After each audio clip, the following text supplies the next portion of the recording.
gampanin sa pamilya. So yun po yung ating pong tatalakayin sa umagang ito. At mamaya pagkatapos po ng preaching, before po magkaroon ng ministry ng Panginoon, ating pong magbibigay tayo po ng papel, yung ating ushers. Inyo na pong i-prepare yung papel. Tapos sa ating pong pag-aaralan, i-check natin kung present po yung mga qualification, nagagampanan po yung mga role na yon. Dahil kung hindi po nagagampanan yung mga role ng ating mga tatay, yan po ang magiging prayer item natin kay Lord.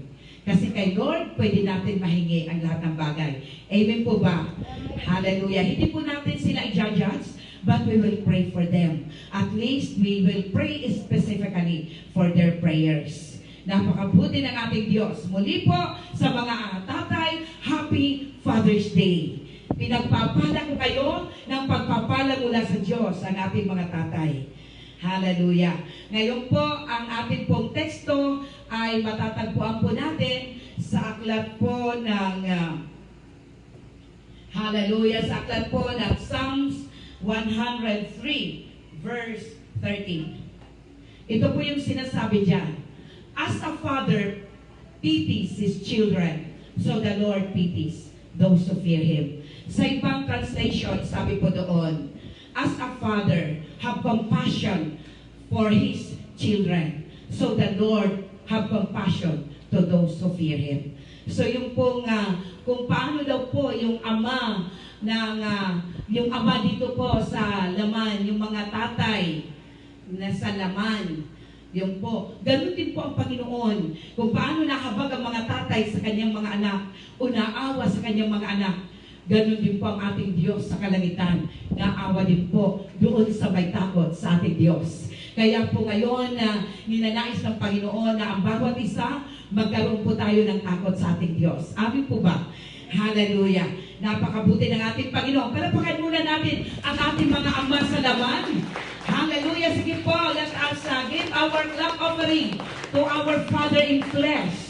Yung mga tatay natin dito sa Kalupaan. At ngayon, can we shout hallelujah to our Father in heaven? Hallelujah! Hallelujah! Hallelujah!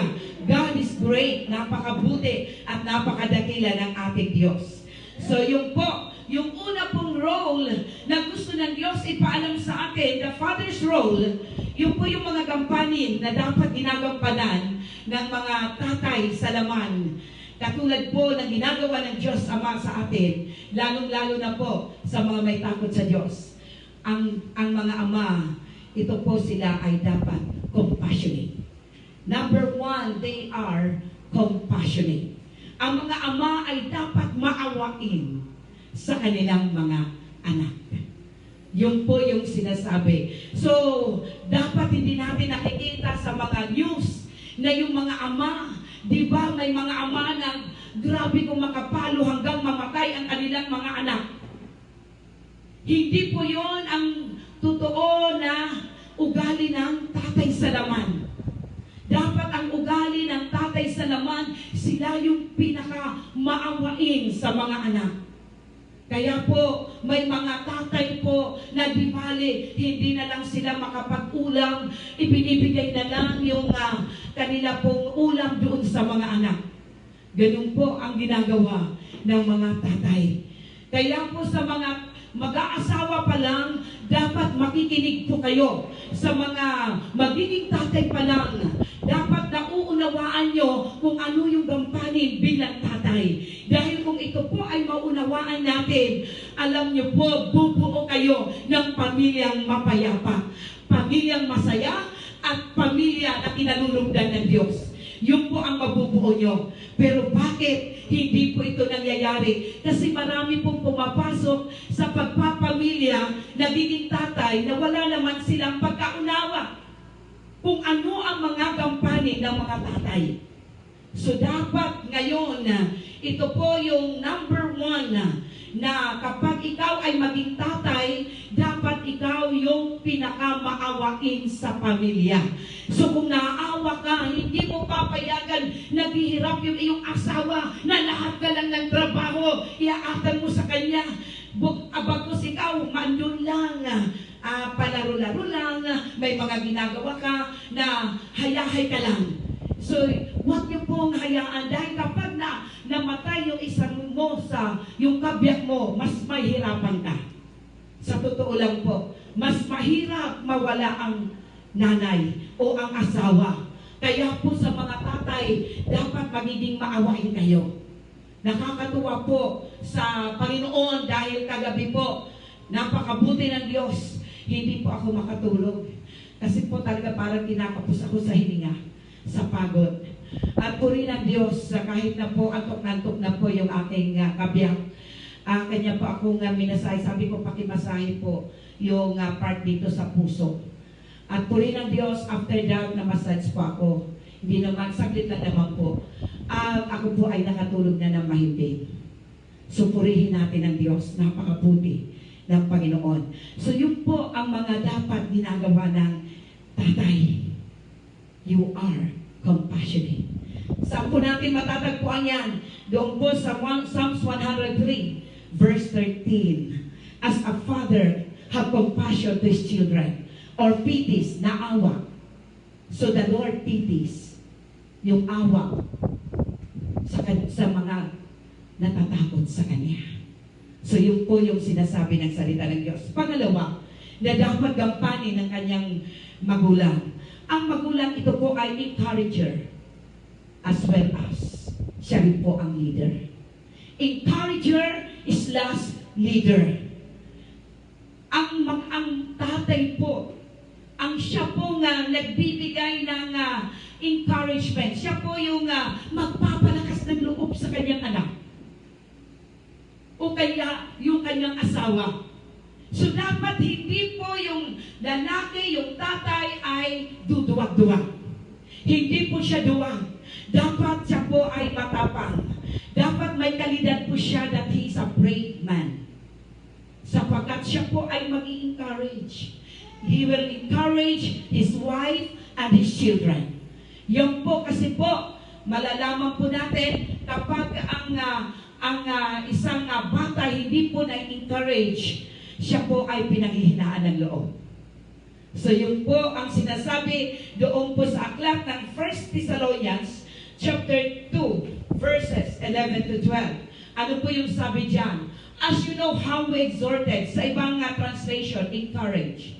As you know how we exhorted and comforted and charged every one of you as a father does his own children, that you would walk worthy of God who calls you in His own kingdom and glory. So yung po nga sa ibang translation, yung charge na sinasabi dyan, lead. Yung po yung sinasabi sa ibang translation.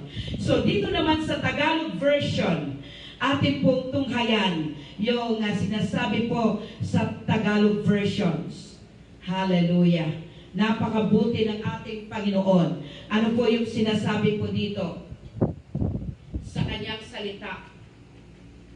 Gaya ng inyong nalalaman kung ano ang inugali namin sa bawat isa sa inyo, na gaya ng isang ama sa kanyang sariling mga anak, na kayo'y inaaralan at pinalalakas ang loob ninyo at nagpapatotoo. So, ang mga magulang po, yung sinasabi dito, nag-aaralan. So, siya po yung mag-i-encourage. Siya po yung magtuturo.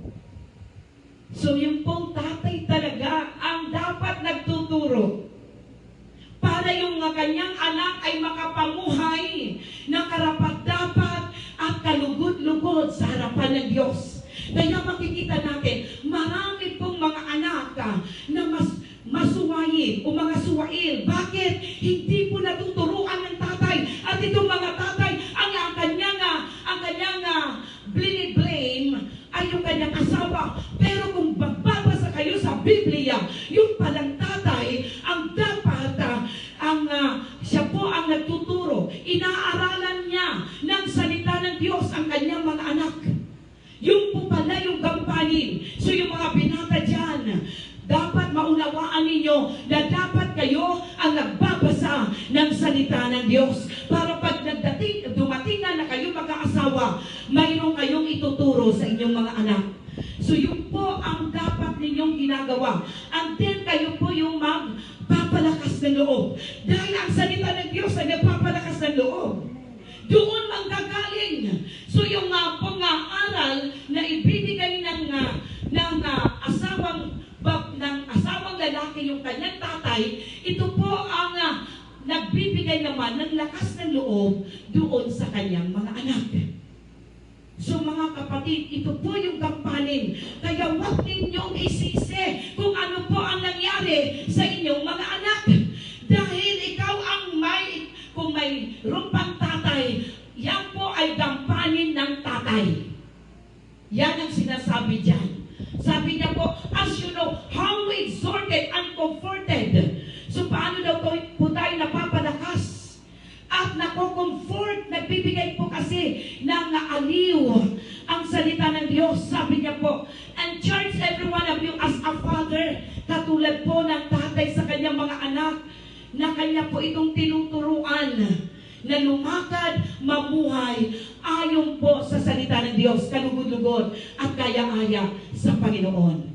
Para marating ngayong kaharian ng Diyos. So, gampanin po pala yan ng mga tatay. Napakabuti ng Diyos. Kaya po sinasabihan po kayo na mamaya mag-check tayo. So ngayon pa lang dapat inyo na pong ina-assess sa mga magulang, maging kung yung matatay, you assess yourself if you are doing this thing in your life, in your family. Inyo pong lagyan ng check. Maglagay lang po tayo, 1, 2, 3, 4, number 2 na tayo. So ang mga tatay, ito po yung role. Marami pong role, pero nag-limit lang po ako ngayon sa 5 para sa tatay, sa kanyang mga anak o sa kanyang pamilya. So yun po, at pagkatapos kung hindi niyo po yan nagagampanan, ano po ang gagawin natin mamaya? You will say sorry to God. Because you will be accountable to God. Pag kayo po ay humarap sa Diyos, tatanungin niya ng Diyos sa inyo. Yan po ay hahanapan ka ng Panginoon kung nagawa mo yan sa iyong pamilya, sa iyong mga anak. So paano ka makakapag-exhort? Paano mo mapapalakas ng loob? At ito'y galing sa salita ng Diyos. Ang salita ng Diyos ang nagbibigay sa atin ng kalakasan ng loob.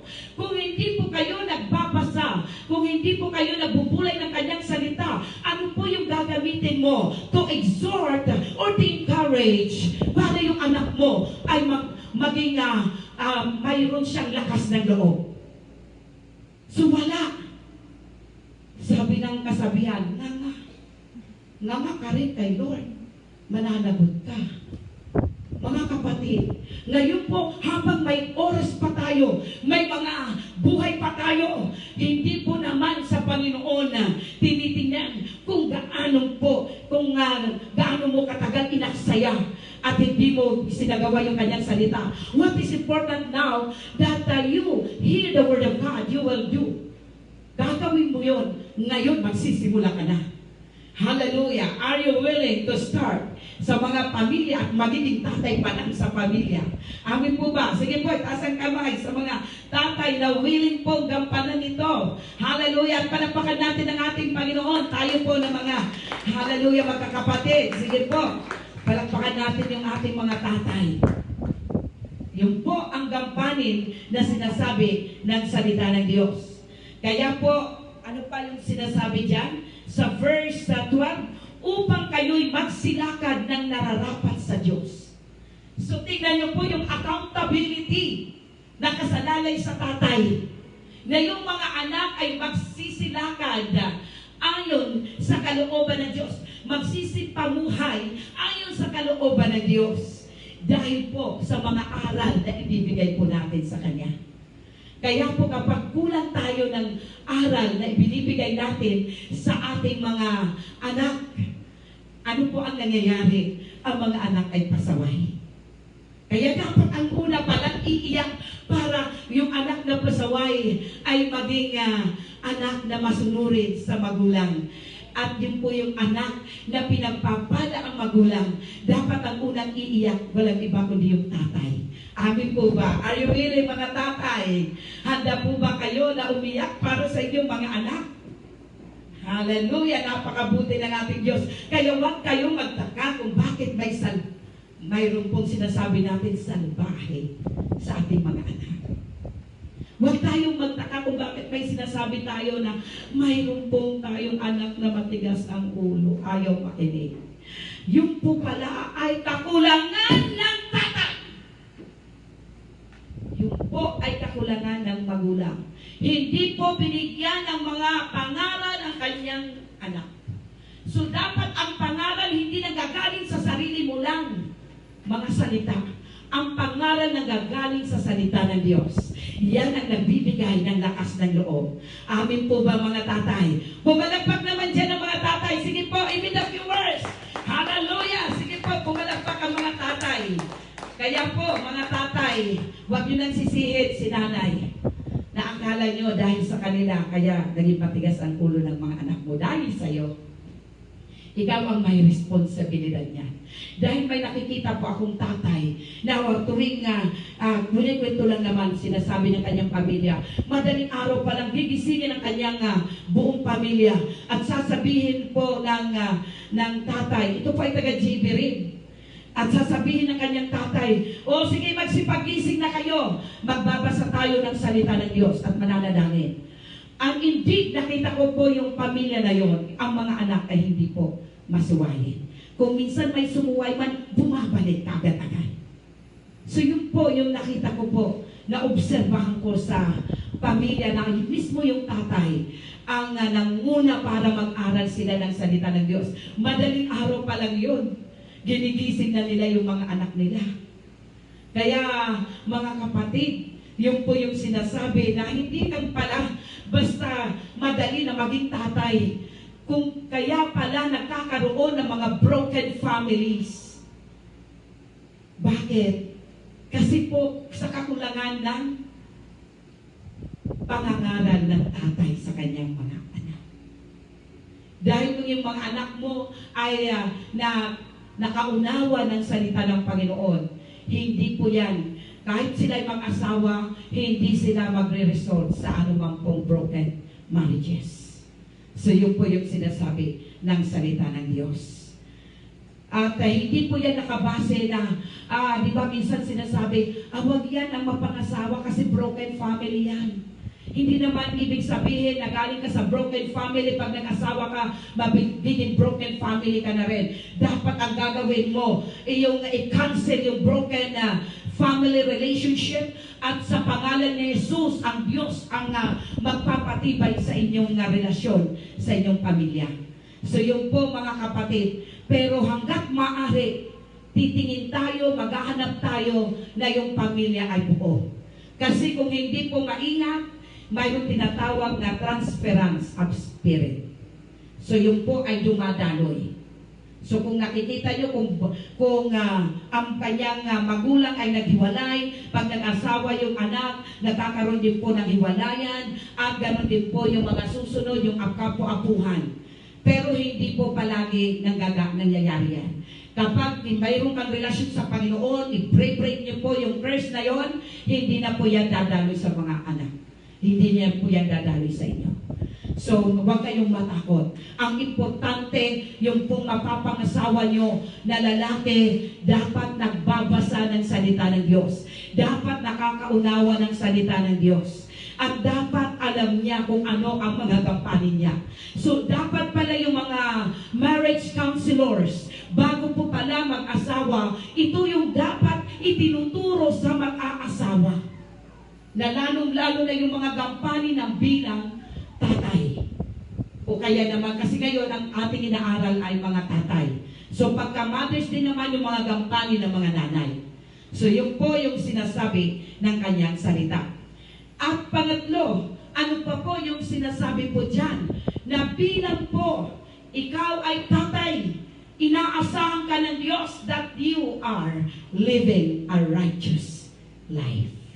Mayroon kang matuwid na pamumuhay. Righteous living. So yun po yung ating pong dapat pamumuhay. pamumuhay. Saan po natin ito matatagpuan? Doon po sa aklat ng Proverbs 20 verse 7. Ano po yung sinasabi dyan? The righteous man walks in his integrity. Yung pong matuwid na tao ay namumuhay sa kanya pong katapatan. May integridad ang kanyang pamumuhay. Ibig sabihin ng integridad, walang masabi sa ugali mo. Kapag tinanong ka, ay si pastor ganito, wow, wala akong masabi dyan. Ay si tatay ganito, wala akong masabi dyan. Talagang nagtatthumbs up siya, okay siya. Sa harapan ng Diyos, ang tingin ko, ganun din sa akin. So wala kang masabi, yun po yung sinasabi. His children are blessed after him. Yung sinasabi po sa ibang translation, sabi po dito, the righteous walk in integrity. Happy are the children who follow him. Happy are the children who follow him. So yung po nga, mga tatay na namumuhay ng tama. Tama ang kanilang pamumuhay. Tama kung magsalita. Tama kung kumilos. Tama ang kung mag-isip. Alam niyo po, sila yung mga tatay na may integridad. At ang mga anak, sila po ay mapalad. Sabi po ng Tagalog translation, sila po ay mapalad na sumusunod, susundan sila ng mga anak. So yung po pala ang role ng mga tatay. Kaya kung ikaw naging tatay at hindi ka may mga mali kang nagawa, alam mo tatay ka pero kumanan ka, kumaliwa ka pa. Kanan, kumanan, kumaliwa. Dapat diretso ang buhay. Pumunta sa kanan, pumunta sa kaliwa. Ibig sabihin ng babae, bilang isa. Isa, dalawa, tatlo, nagbibilang pa. So yun po yung sinasabi po dito. Kaya kung ikaw ay may integridad, kaya ano pong sasabihin at saka yung pong mayroon po akong mga kakilala, mayroon po akong kaklase nung college. Alam niyo po nung siya po ay yung po ay ano na po sa paninigarilyo na session, sabi niya ayoko manigarilyo.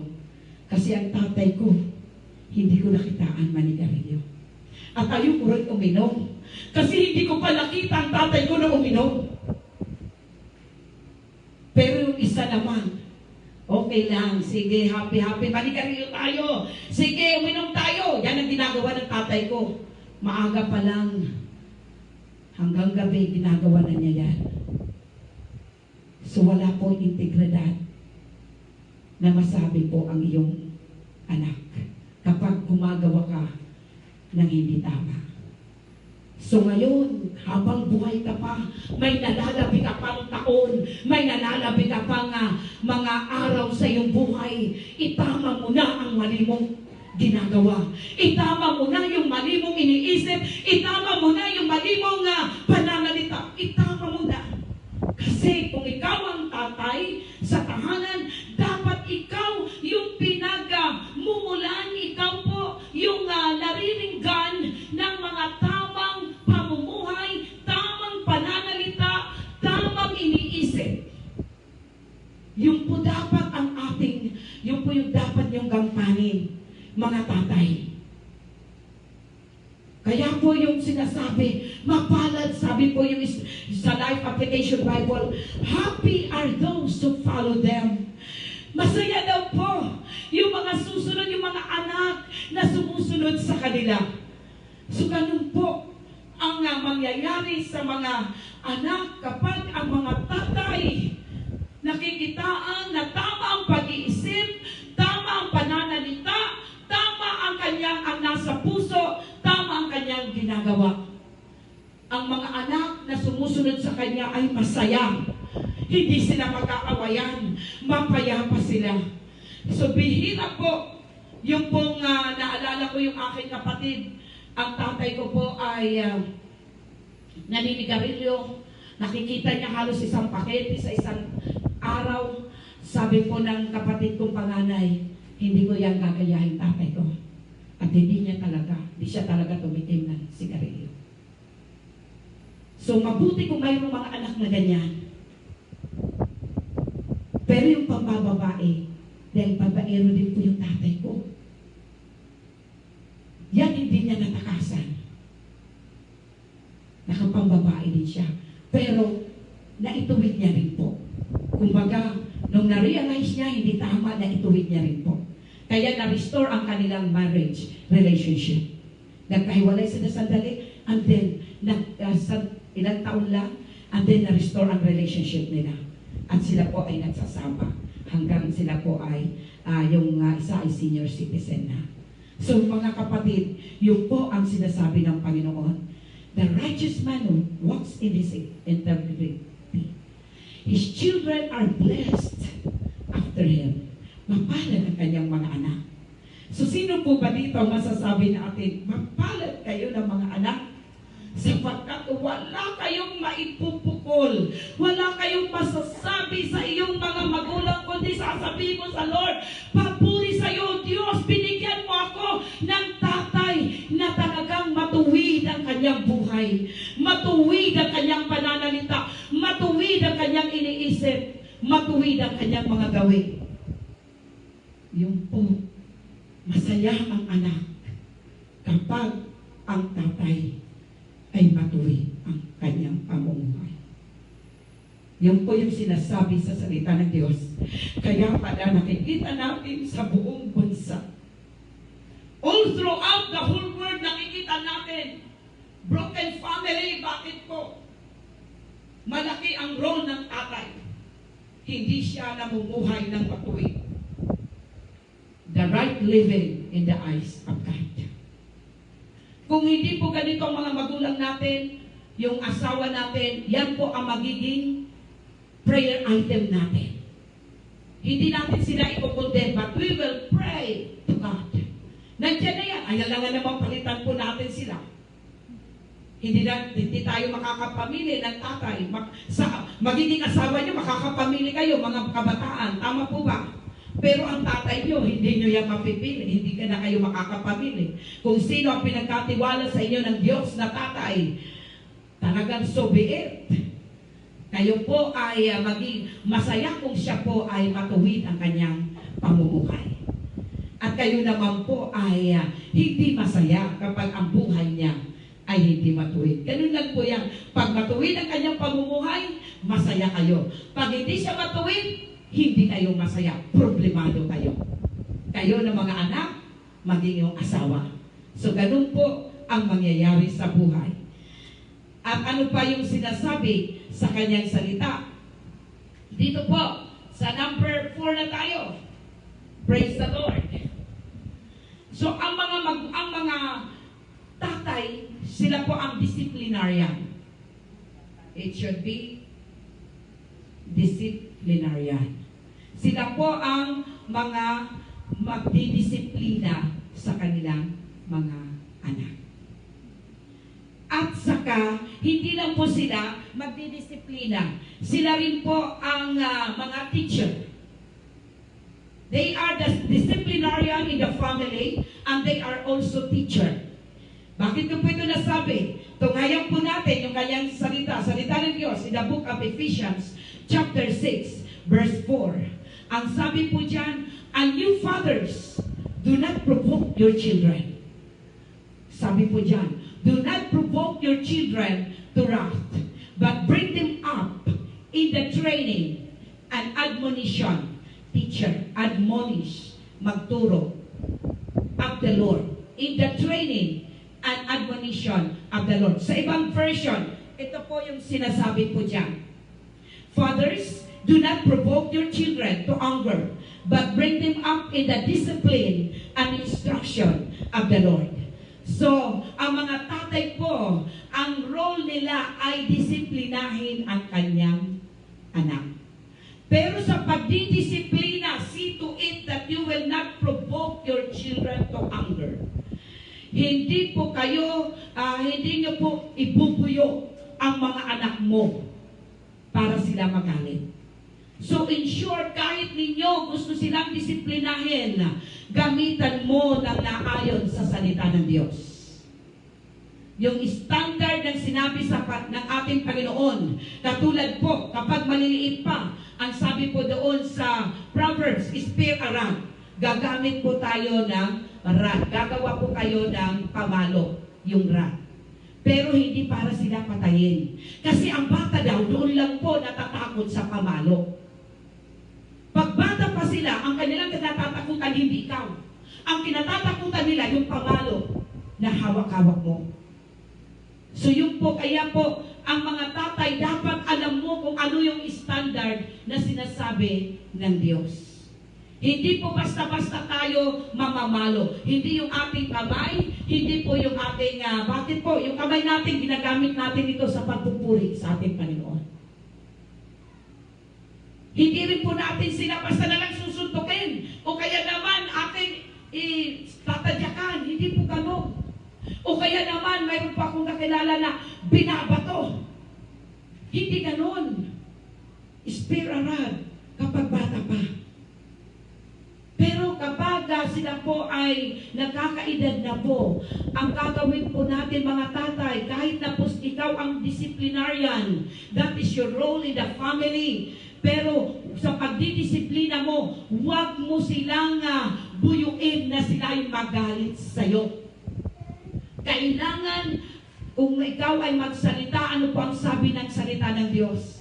Sabi po doon sa Ephesians 4:29, sabi po doon sa kanyang salita, huwag po tayong magsasalita nang hindi po maganda sa pandinig ng nakikinig.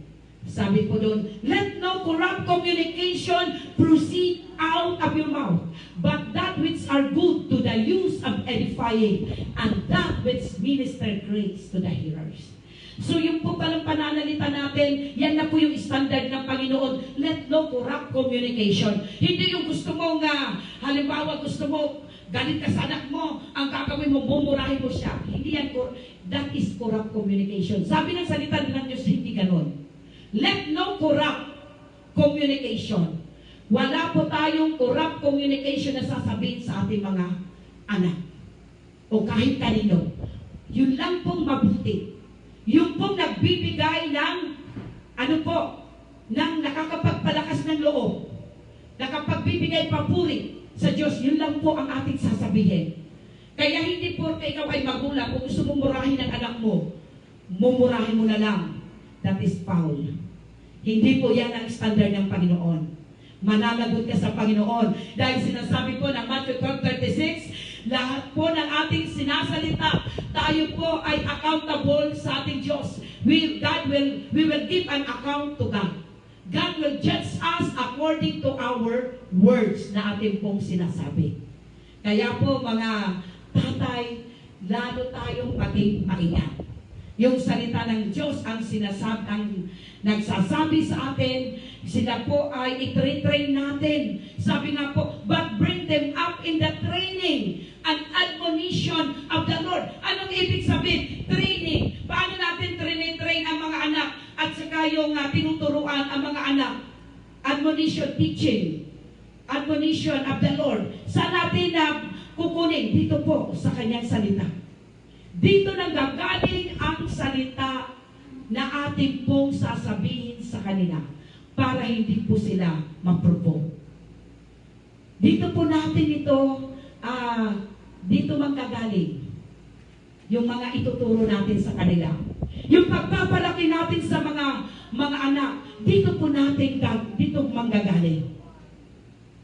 Kaya nga po, makikita po natin kung maganda ang palaki ng ating mga anak.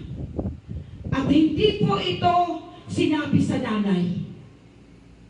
Kaya po yung mga tatay na nariringgan ko na ang sinisisi, kaya yan naging ganyan yung anak mo kasi ganito.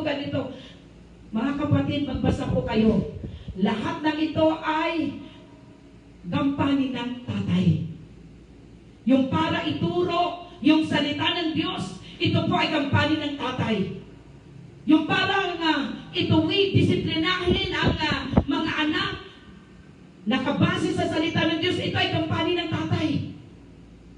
So ang bigat pala ng gampanin ninyo. Habang ito'y pinagpupulay-pulayan ko, sabi ko, po yung sasabihin sa mga magiging tatay, sa mga magpapakasal na lalaki, kaya mo ba itong gampanan?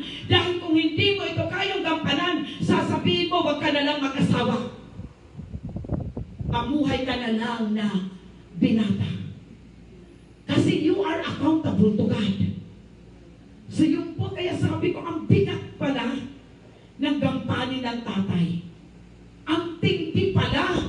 So paano ka ngayon makakapag-train, makakapagturo sa mga anak mo kung ikaw na tatay, wala ka naman oras para pagbulay-bulayan ang salita ng Diyos? Ano ang may tuturo mo? Kaya kung ang anak mo lalapit sa'yo at magsasabi sa sa'yo, maniniwala ka na lang kahit mali. Kasi sa tingin mo, yan ay tama. Pero kapag magbasa ka ng salita ng Diyos, yung mga sinasabi niya ay mali. Kaya po mga kapatid, ang mga tatay, habang mayroon pa kayong buhay ngayon, magsimula kayo. Kayo ang unang inaasahan. Mga tatay na nagbabasa. Kayo yung dapat nakikitaan na nagbabasa kayo ng salita ng Diyos. Kayo dapat yung unang nakikitaan na yung salita ng Diyos isinasapamuhay nyo. Kasi paano mo madidisiplina ang anak mo o yung pamilya nyo kung ikaw mismo hindi ka nakikitaan na disiplinado mo ang iyong sarili? Makakapag-disiplina ka lang, may karapatan ka magdisiplina kung ikaw po ay nakikita nilang disiplinado ka rin sa iyong pananalita. Disiplinado ka rin sa iyong mga pagkilos. Disiplinado ka rin sa iyong mga pag-iisip. Dapat tatay po ito. Kaya mga kapatid, patuloy po natin na tingnan.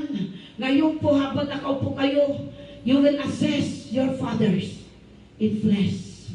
Kasi ito po yung ginagawa ng ating Diyos. At yun po, mamaya, i-check nyo po sa isip pa lang o kaya kukuha na kayo ng mga pencil, ballpen, at saka paper, ilalagay nyo na po, check nyo na po yung mga ginagawa ng inyong kampanya ng mga tatay ninyo. Kung nagagampanan nila o hindi. Kung hindi po nila nagagampanan, ibigay mo sila kay Lord. Bahala na si Lord. Magdisiplina sa kanila. Kung ayaw nilang mamuhay na disiplinado, ang Diyos naman ang didisiplina sa kanila. Pero wala tayong karapatan na sumbatan natin sila. Amen, mga anak? Ang ating lang magagawa, ipag-pray, isumbong natin sila kay Lord. Amen? Si Lord na ang bahala. Okay. So, ano pa yung sinasabi po dyan sa Colossians chapter 3, verse 21? Ano pa ang sinasabi dyan? Fathers, do not provoke your children, lest they become discouraged. Mga tatay, huwag daw po natin ibubuyo yung ating mga anak kasi napaghihinaan pala sila ng loob. Kaya pala mayroon po tayong nakikita na mga mahihina ang kalooban na mga anak. Kasalanan pala ito ng tatay. Mga tatay, salita ng Diyos ang ating pinanghahawakan. Kung mayroon tayong mga nakikitang anak na tila baga mahina ang kanilang kalooban, ito po ay dahil sila po ay pinoprovoke ng kanilang tatay. Kaya fathers, tatay, huwag niyong ibuyo. Do not provoke your children. Dahil sila po ay nadidismaya. Madali po sila madismaya. Ano po ang sinasabi sa Tagalog? Sabi po sa Colossians, hallelujah. Sabi po dito sa Colossians chapter 3, verse 21, mga ama, huwag ninyong ipamungkahi sa galit ang iyong mga anak upang huwag manghina ang loob nila. So, madali naman po unawain. Kaya po kung gusto ninyo malalakas ang loob ng inyong mga anak, mga tatay, kayo dapat ang nag-i-encourage sa kanila. Kayo dapat ang nagtuturo sa kanila. Kayo dapat yung nag-train sa kanila. Yung pala dapat ang gagawin natin. So yung po ang mga gampanin ng tatay. Yung mga nagbabalak dyan na maging tatay, are you ready? Are you willing na gampanan ang mga gawain na ito? Ito po yung mga gampanin na pinaggagawa ng Diyos sa bawat isa sa atin. Sino po ba dyan yung nagnanasa na maging tatay? Ay, grabe pala yung inyong mga responsibilidad. You have a big role in your family. Grabe yung gampanin ninyo mga tatay. Kaya po, yung mga tatay dapat, kung sino po yung pinakamaingat sa pamilya, sa pagsasalita, it is the father. Kapag ang tatay hindi maingat sa pagsasalita, ano ang nangyayari sa mga anak? Ang mga anak, they are discouraged. They will be dismayed. Pinanghinaan talaga sila ng loob. Kaya po yun po yung sinasabi sa atin ng salita ng Panginoon. Ang mga tatay dapat yung kumikilos na sila po ay kumikilos ng tama. Nag-iisip ng tama. Nagsasalita ng tama. Gumagawa ng tama. Nang sa ganon ang kanilang mga anak, hindi po madidismaya, kundi sila po ay mapapalakas ang mga loob nila. At yun po yung mga anak na nag-i-excel. Yun po yung mga anak na masasaya. At kung masaya ang mga anak, wala pong magiging problema sa pamilya.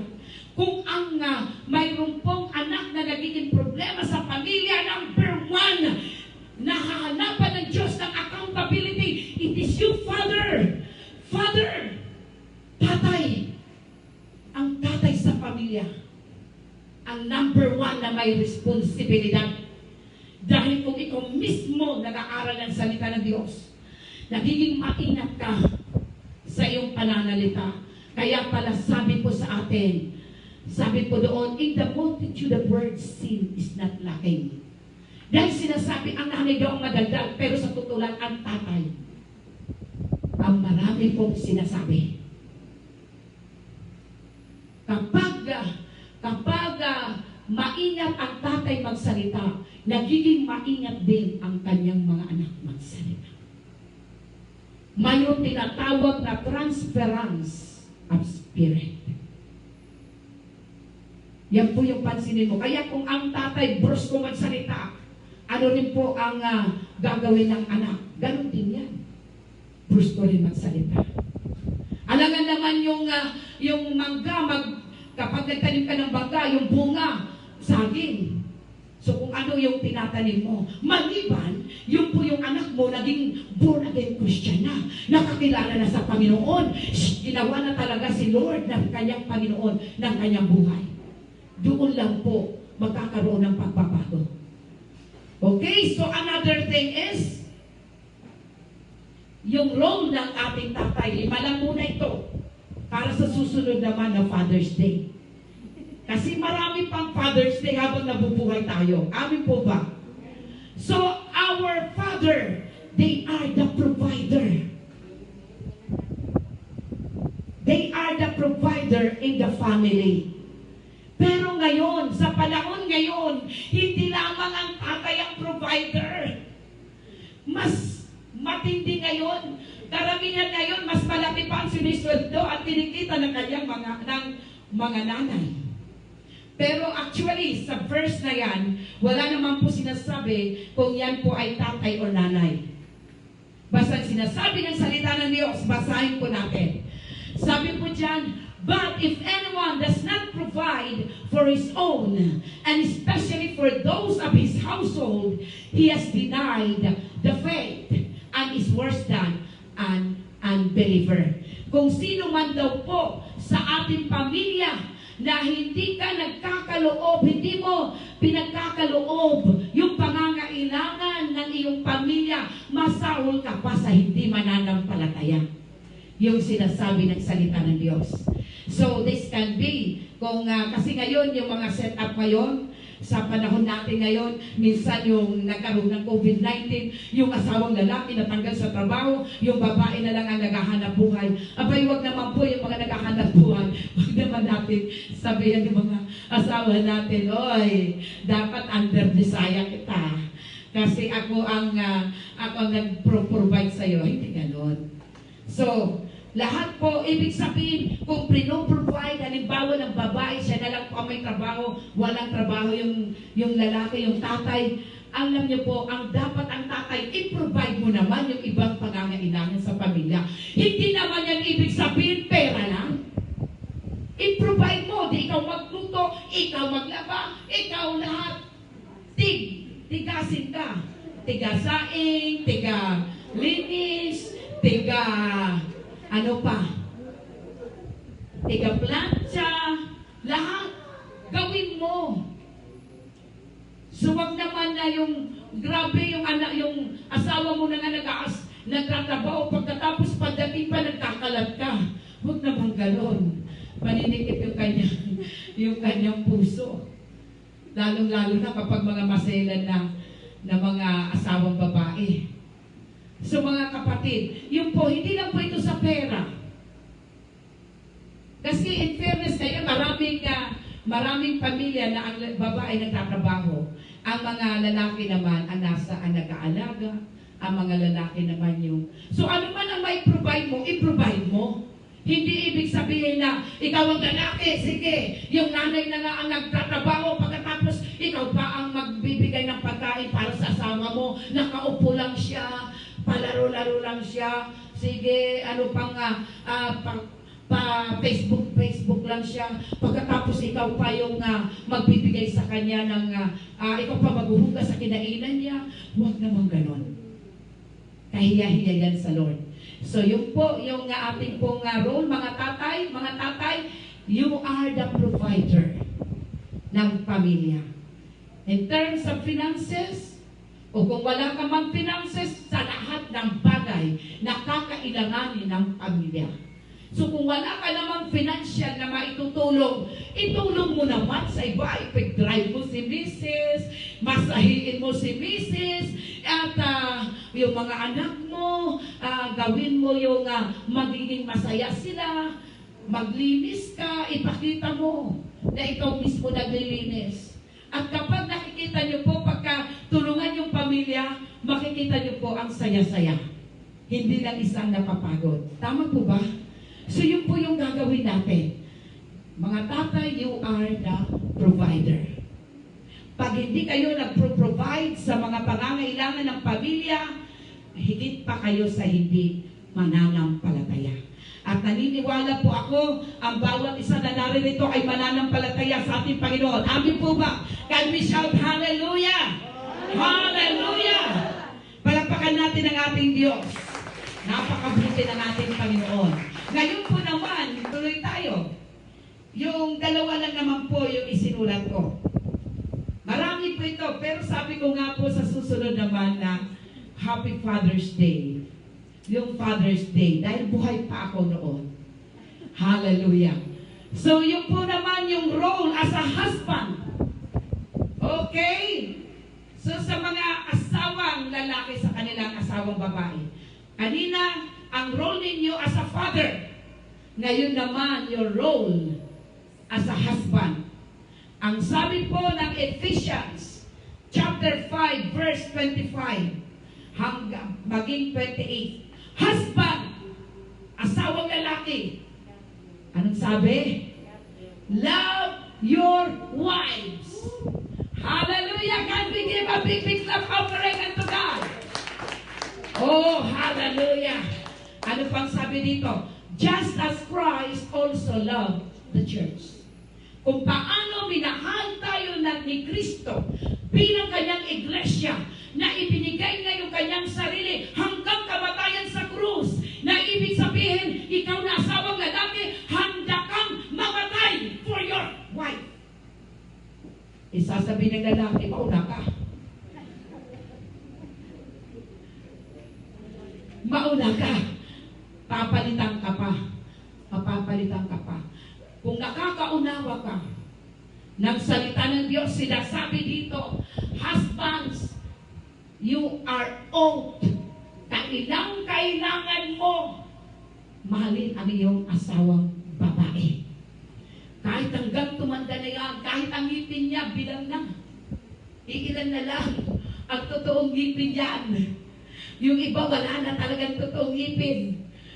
Kahit po ano po yung itsura niya, kahit na po amoy lupa yan, hanggang sa pagtanda ninyo, mamahalin nyo yung iyong asawang babae.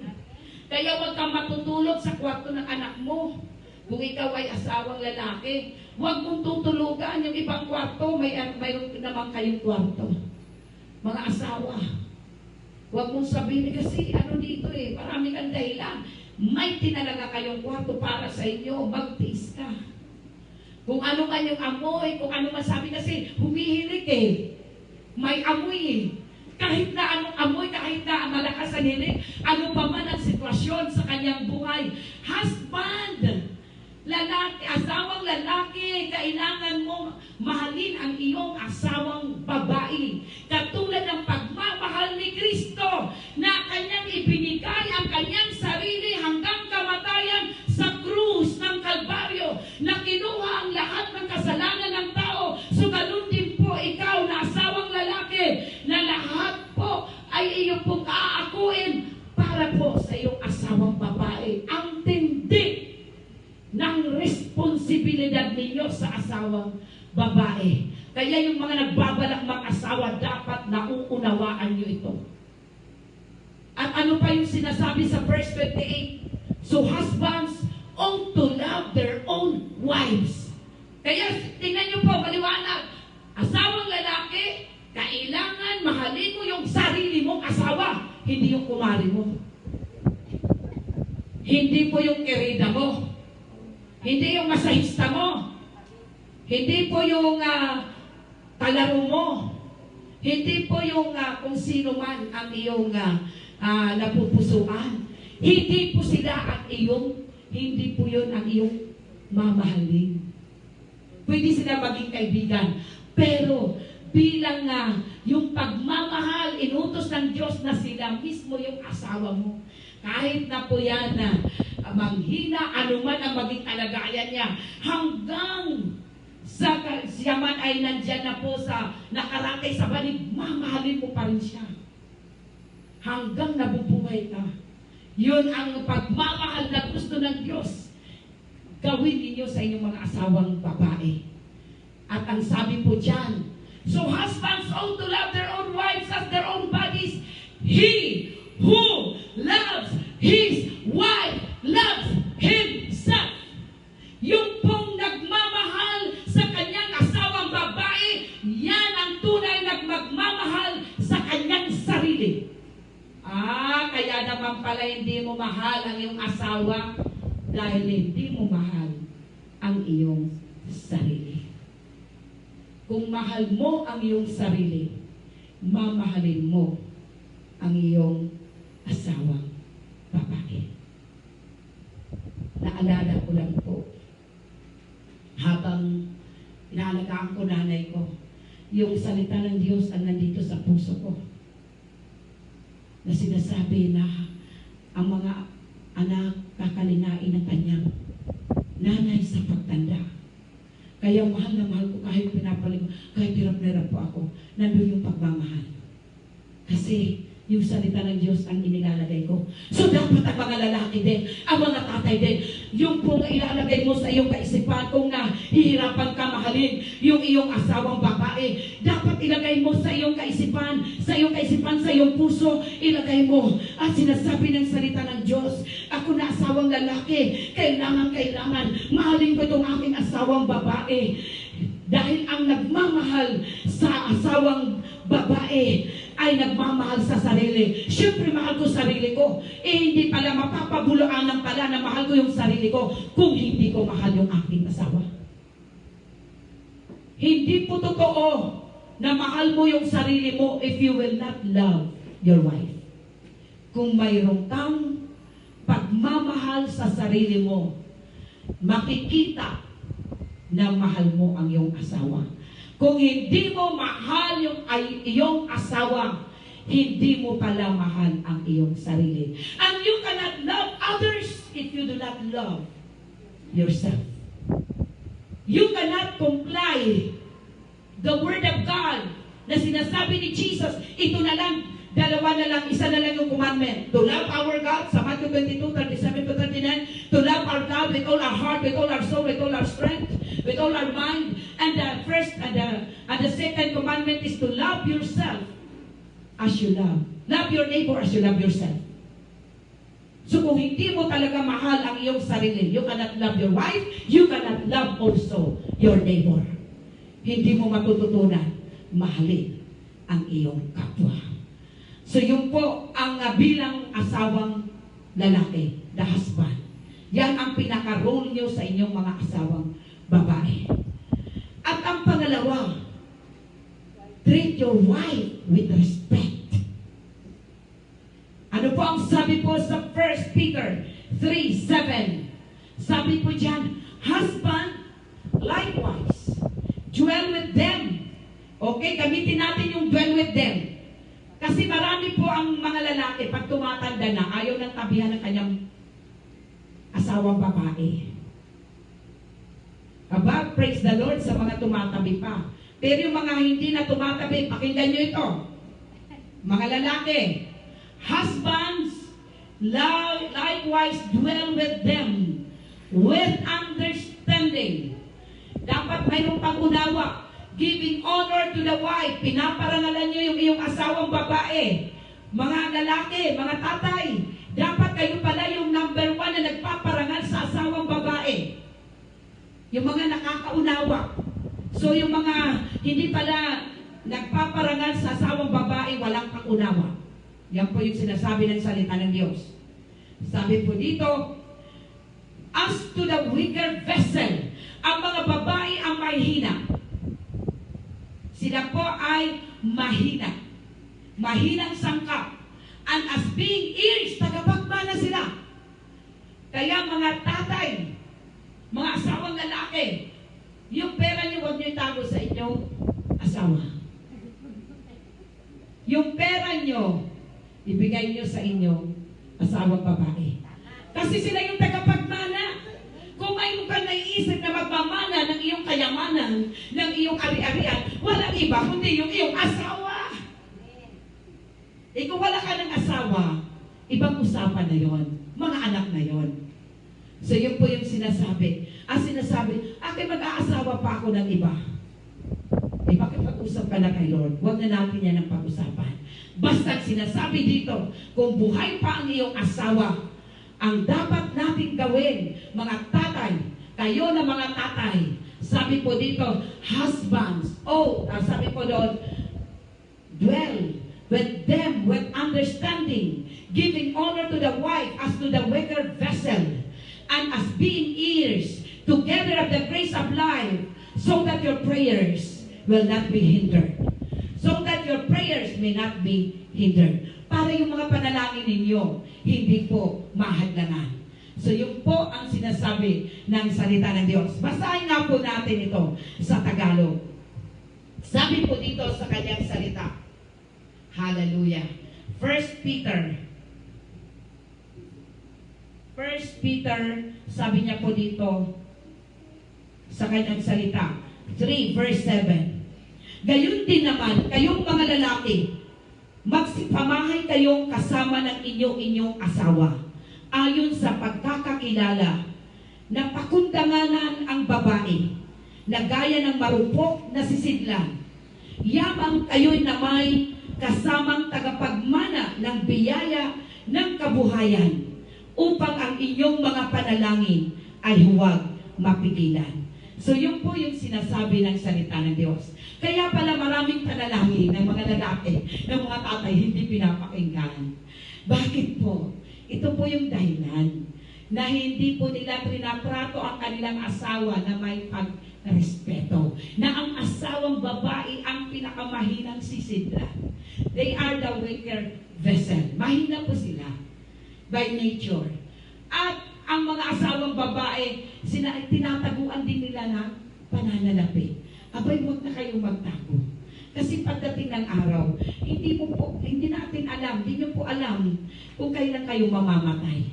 Baka sa katatago nyo, nakita nyo po, yung aking lolo, totoo po yan, lolo ko, may pera, sa probinsya sila noong time na yun, mayroon na silang 2 jeep, binibili sa Maynila. From Leyte, pupunta dito sa Maynila, cash. So may pera sila. Sabi kasi ng mga kapitbahay, nakahanap daw yung lolo ko ng ginto. Kaya daw nagkapera. Masipag yun at nagbi-business. So yun po. Alam niyo po, dahil siya lang humahawak ng pera, bigla nung siya po ay namatay. Bigla yung pagkamatay niya, yung nakakuha, yung isang anak na malapit lang sa kanila. So ano nangyari sa aking lola? Halos maaning-aning siya. Wala po siyang nakuha kahit magkano. So yun po yung sinasabi po dito. Ang tagapagmana na walang iba kundi yung asawa mong babae. Siya muna. Kaya huwag kang magtatago sa asawang babae. Dahil dumating man anumang sitwasyon na dumating, dapat yung babae mo, yung katuwang mo, yung babae ang susuporta sa'yo. O sa paano ka susuportahan kung wala ka naman ibinigay? Mayroon din po akong napakinggan na kwento. Kwento rin ng pastor. Sabi ganun, ito po ay kapitan ng barko. Yung kapitan ng barko, malaki siyempre ang sweldo. So, siya po ay nagpapaaral ng kanyang mga kapatid, nagbibigay sa kanyang magulang, hindi naman masama. Pero ang binibigay lang sa kanyang asawa na may mga anak na nag-aaral, 50,000 a month. Dumating sa punto na sa pagbaba niya dito, pagbakasyon niya, bigla siya inatake.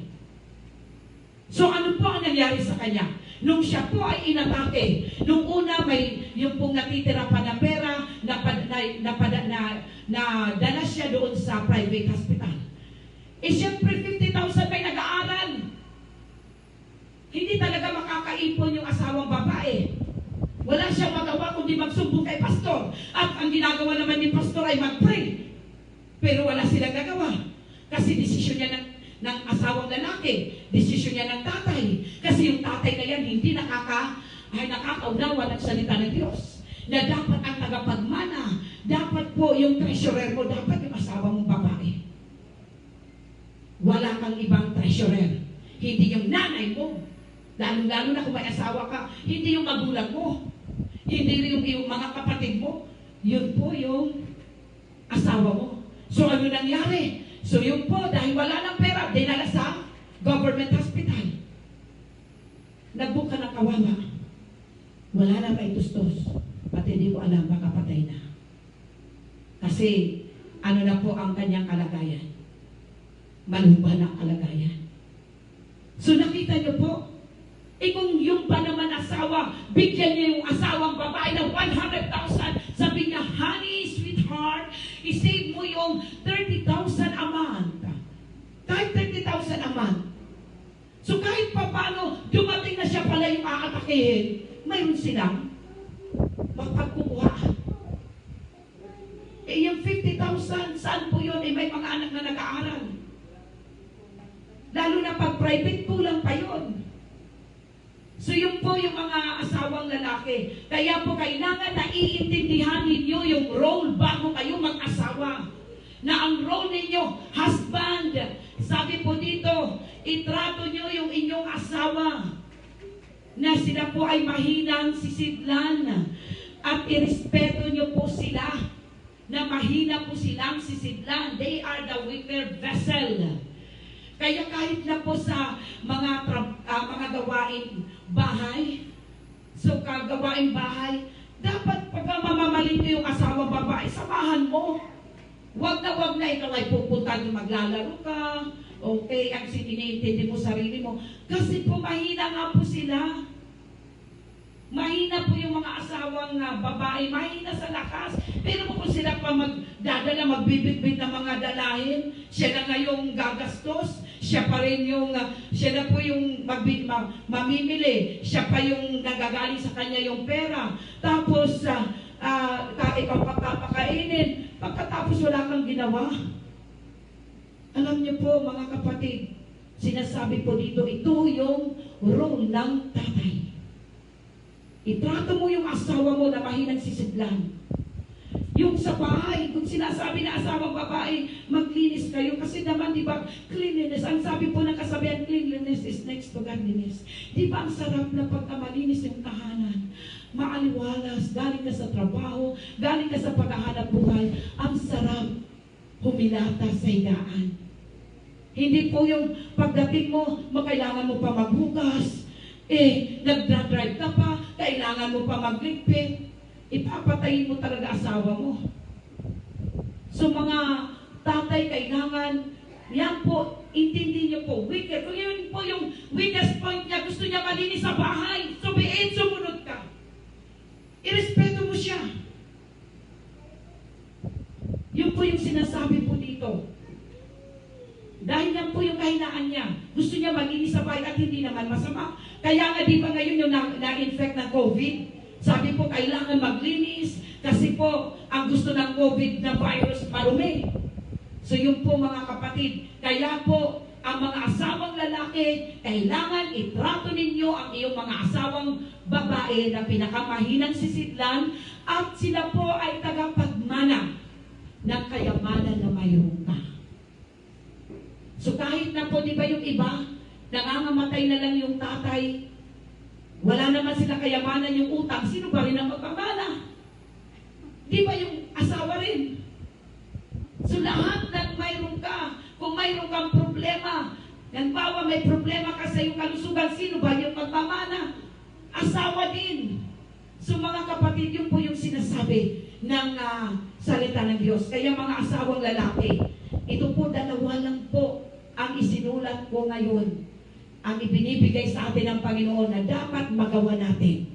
For this year, tingnan po natin, titingnan kayo ng Panginoon. So 5 po ang role na ibinigay sa atin ng Diyos at sa mga anak, at 2 po yung role para sa asawang babae. Gampanan niyo po yan.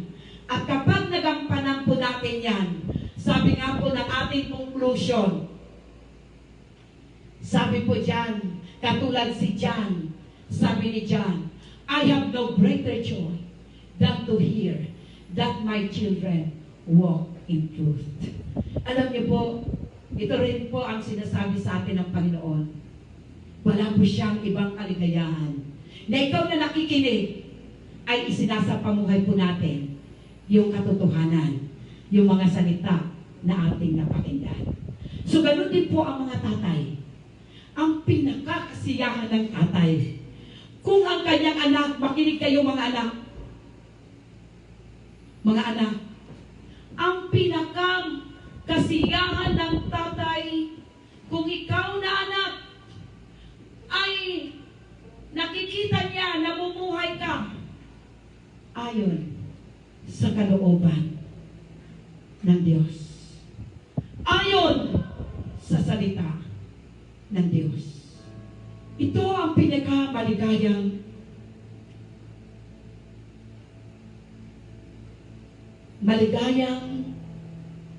sitwasyon na may bibigay natin mga anak sa ating mga tatay.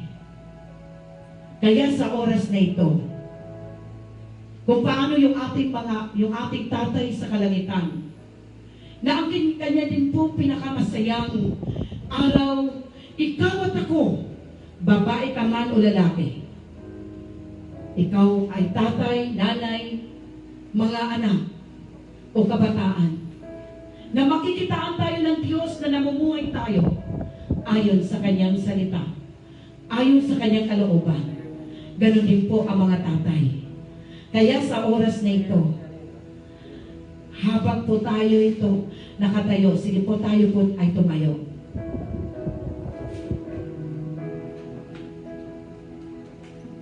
Sa inyong pagtayo, kumuha po kayo. Kung